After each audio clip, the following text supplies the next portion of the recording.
What's going on, y'all? Welcome back to another episode of City Boys Raw and Uncut.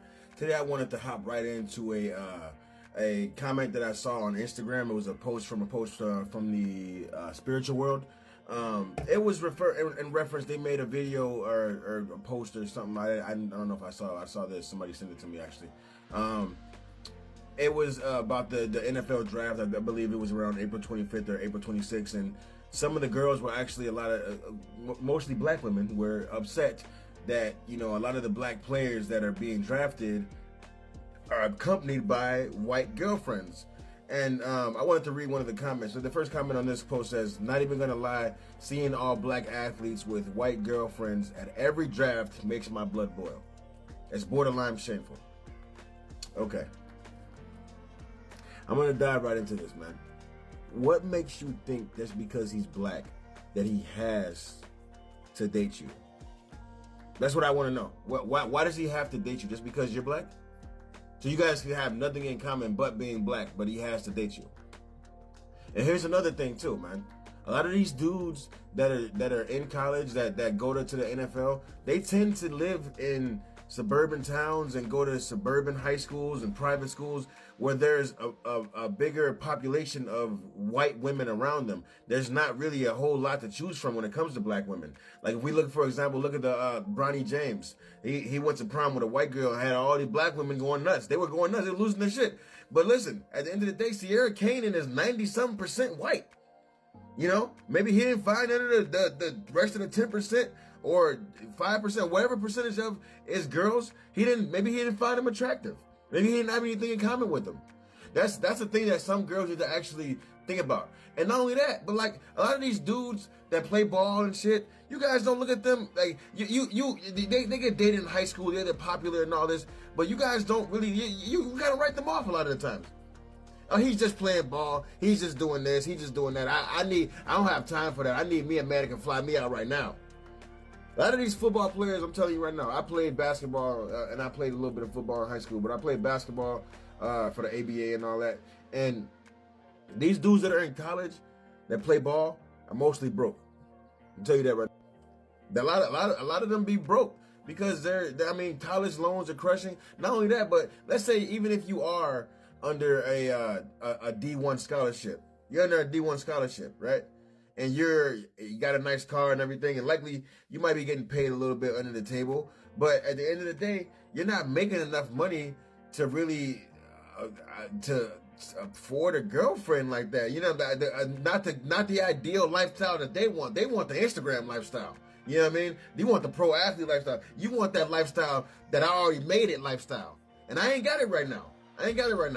Another thing is, it kind of makes me mad how she thinks this is supposed to be shameful for them. You're the one that's ashamed. They're not ashamed. They don't care. They don't care. They don't even know you. They don't even know you. You're just some girl commenting on a post. How is it borderline shameful, Miss Jazzy? How? You wasn't there with me shooting in the gym? You wasn't throwing no passes to me out here? You wouldn't do none of that. Likely, a lot of these girls that are at the draft with these guys have been with them since freshman, sophomore, junior year. That they've been with them all along. You just want to come meet them at the finish line. You didn't know who these dudes were if they weren't in the NFL draft. You had no idea who these guys were at all. You don't know their name. You don't know what position they play. You don't know how good they are at it. That's a thing too. A lot of these girls that do get with these guys, that aren't really into these guys like that, don't even know the game. They go there to get drunk. They're not even going to the game to actually watch the game. If there's a game-winning drive or something, and people are going crazy, they're going to set up a cheer like everybody else because they're robots. The comment underneath here says, "I'm just troubled because all I ever hear is niggas ain't shit and hard wigs, soft life until this draft season." And she's absolutely right about that. She's absolutely right about that. Y'all sit up here all day long talking about niggas ain't shit, niggas ain't this, niggas ain't that, until it comes to the rappers and the athletes and the entertainers. And that's what the next comment says. They never care about black love until it's the rappers and athletes. And that's hilarious. That's funny because it's true. That's the absolute truth.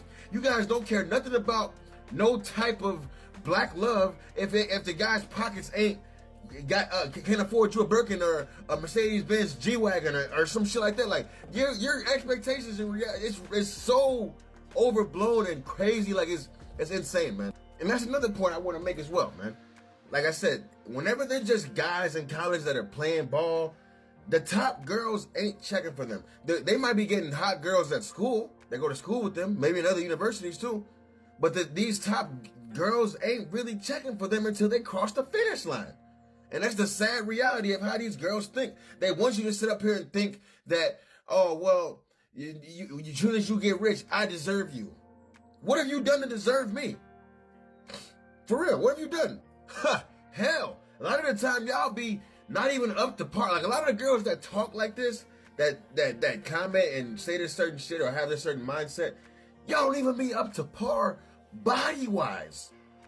You want to date an NFL player? You think you're going to be some fat pig sitting next to this NFL player? There's a reason why these guys choose these young, thin girls, or they might have some meat on them. It doesn't matter. That's why they choose them. They're not choosing your big whale body ass. They're not choosing you, man. You sit up here mad online bashing them for no reason. For what? Because you can't have them? And that's what it is a lot of the times. A lot of the times, it hurts females more to know that deep down inside, some other girl does deserve them. It's just not them. That's the truth. That's the truth. So listen to what I said again.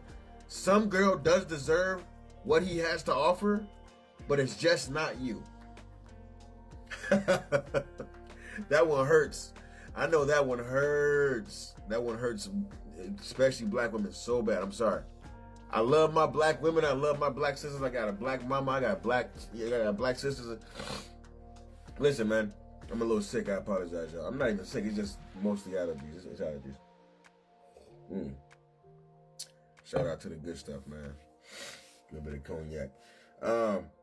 Nah, but you know what I'm saying? Like you have to be able to understand, man, that these dudes are long-term investments, man. Sometimes they fuck up and they have like a huge entourage and they blow their money and they do all a bunch of stupid shit, but the majority of these athletes have a strong support system around them that's been around them for a long time. And for you to just think that you're just gonna come in and just infiltrate that and just get right to him and he's just gonna start buying you a bunch of bags and taking you, that's not gonna happen. It's not gonna happen. Like, you have to be willing to think in reality, yo. I'm sorry, but that's just the way it is. Not only that, too, I'll go even further, man. Because my experience with playing basketball and being out there and knowing a bunch of people, a lot of D1 athletes have told me why a lot of them don't date black women. And honestly, don't attack me. They tell me because they're bulldogs. They're bulldogs. And this white girl over here, she pays for everything for me. She gives me rides where I want to go. I don't even have to work a job. She takes care of me. Black women ain't gonna do that. Another thing too, shout out to Charles and White. He said that the reason why you see all these white women up here with these black men is because the black woman gonna be worried about what you're doing with your dick. While the white woman gonna be over here taking care of, creating charities, you know what I'm saying, planning for when you're done, when you're retired, fucking getting a financial advisor. Like, that's the type of shit she's looking to do. The black woman gonna be worried about your dick. Who you fucking? Who is that calling? Why is this bitch over here? Why is this bitch over there? You ain't built for this game. Honestly, obviously you're not built for this game. If you can't sit up there and take that. You have to understand, if you're gonna be with a certain kind of dude, you gotta be willing to take a certain things and certain behaviors. But a lot of y'all think y'all so special, think y'all so top dog, top alpha girl, that you don't have to take that shit. It don't work like that. That's give and take in these situations. It's just that these girls are willing to fucking give more than you are. Which is why they're able to take more than you can. Straight up. Like, it just is what it is. You can't sit up there and be mad and be commenting on her. And I like that this girl, and it was a girl that actually replied to Miss Jazzy's goofball comment. I'm just troubled because all I ever hear is niggas ain't shit and hard wig soft life until it's draft season. That is the realest shit. Shout out to Queen Key. That's XOXO Keisha. I'm not gonna spell it all out, man. Well, listen, man. I appreciate y'all listening to me today, man. Like, subscribe, comment. You know what I'm saying? Let's go, baby.